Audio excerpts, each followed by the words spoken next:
Facebook page বা profile থেকে যারা টাকা আয় করতে চান তাদের জন্য মেটা একদম নতুন এবং মাথা নষ্ট করা একটি আপডেট নিয়ে এসেছে। আপনি কি জানেন, এখন থেকে ফেসবুক নিজেই আপনাকে বলে দিবে আপনার পেজে ঠিক কিসের অভাব আছে এবং কেন আপনি মনিটাইজেশন পাচ্ছেন না।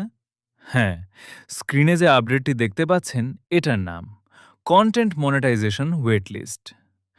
আগে আমরা অন্ধকারে তীর মারতাম, কত ভিউ হলে ইনভাইটেশন আসবে, কেন সেটআপ অপশন আসছে না, কেউ জানতো না।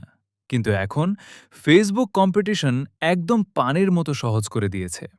আজকের ভিডিওতে আমি প্র্যাকটিক্যালি দেখাবো এই আপডেটটা আসলে কি, কিভাবে এটি আপনার পেজে মনিটাইজেশন অন করতে রকেটের গতিতে সাহায্য করবে, আর সফল ক্রিয়েটরদের সাথে আপনার গ্যাপটা আপনি কিভাবে পূরণ করবেন। চলুন সরাসরি স্ক্রিনে দেখা যাক।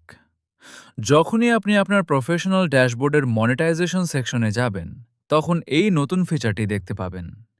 এখানে ফেসবুক সরাসরি আপনাকে দুজন মানুষের ডেটা দেখাচ্ছে। একটা হচ্ছে ইউ, অর্থাৎ আপনার পেজের বর্তমান অবস্থা, আর অন্যটি হচ্ছে সিমিলার মনিটাইজিং ক্রিয়েটার্স, মানে আপনার ক্যাটাগরির যেসব ক্রিয়েটর অলরেডি ফেসবুক থেকে প্রতি মাসে মোটা অঙ্কের টাকা আয় করছেন তাদের অবস্থা। যেমন এই পেজটিতে প্রথমে রয়েছে অ্যাভারেজ রিল ওয়াচ টাইম। এখানে দেখা যাচ্ছে এই পেজের রিলসগুলো মানুষ গড়ে ৬.২ সেকেন্ড দেখছে, কিন্তু যারা অলরেডি মনিটাইজেশন পেয়ে গেছেন তাদের রিলস মানুষ গড়ে ১৭.৮ সেকেন্ড দেখছে। ফেসবুক আপনাকে পরিষ্কার বুঝিয়ে দিচ্ছে, বস, আপনার ভিডিওর কোয়ালিটি বা এডিটিং এমন করতে হবে যাতে মানুষ অন্তত ১৭ থেকে ১৮ সেকেন্ড আপনার রিলসটা দেখে। নয়তো আপনি মনিটাইজেশনের লাইনে কেবল দাঁড়িয়েই থাকবেন, ইনভাইটেশন পাবেন না। এবার আসি দ্বিতীয় গ্রাফে, total views on your content. গত ২৮ দিনে এই পেজের মোট ভিউ হচ্ছে মাত্র ১.১ কে। অথচ ফেসবুকের অ্যালগোরিদম বলছে আপনার লেভেলের একটা পেজ যদি মনিটাইজেশন পেতে চায়, তবে একই সময়ে সফল ক্রিয়েটরদের গড় ভিউ হচ্ছে প্রায় ২৮.৮ কে। তার মানে আপনার ভিউজের পরিমাণ এবং রিচ এখনও সফল ক্রিয়েটরদের তুলনায় অনেক পেছনে আছে। ফেসবুক এই ডেটা দিয়ে আপনাকে ডিমোটিভেট করছে না, বরং আপনাকে একটা নিখুঁত টার্গেট বা গোল দিচ্ছে যে আপনাকে ঠিক এই জায়গাটায় পৌঁছাতে হবে। এখন প্রশ্ন হলো, ভাই বুঝলাম গ্যাপ অনেক বেশি, কিন্তু এই গ্যাপটা পূরণ করার উপায় কি? কিভাবে আমাদের নীল দাগটা সফল ক্রিয়েটরদের দাগটাকে পার করে যাবে? টেকনিক মাত্র দুটি। ১.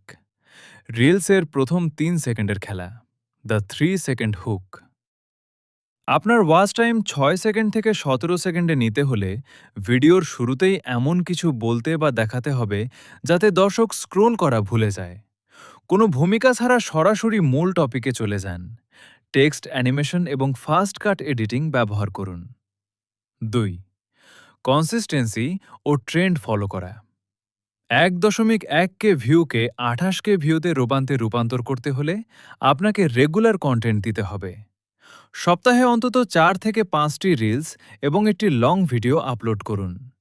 আপনার নিশ বা ক্যাটাগরিতে বর্তমানে কোন টপিকটা ট্রেন্ডিংয়ে আছে সেটা খুঁজে বের করে দ্রুত ভিডিও বানান। ফেসবুকের এই নতুন আপডেটটি আমার কাছে দারুণ লেগেছে, কারণ এখন আমরা জানি আমাদের ঠিক কতটা ইমপ্রুভ করতে হবে। আপনার ফেসবুক ড্যাশবোর্ডে কি এই কন্টেন্ট মনিটাইজেশন ওয়েট লিস্ট অপশনটি এসেছে? এসে থাকলে আপনার বর্তমান ওয়াচ টাইম কত কম বা বেশি দেখাচ্ছে তা অবশ্যই নিচে কমেন্ট করে জানান। ভিডিওটি ভালো লাগলে এটি লাইক দিন, বন্ধুদের সাথে শেয়ার করুন, আর এই চ্যানেলে নতুন হয়ে থাকলে ফেসবুক ও ইউটিউব মনিটাইজেশনের এমন সব রিয়েল টিপস পেতে এখনই সাবস্ক্রাইব করে বেল আইকনটি অন করে রাখুন। দেখা হচ্ছে পরবর্তী ভিডিওতে। Till then take care. আল্লাহ হাফেজ।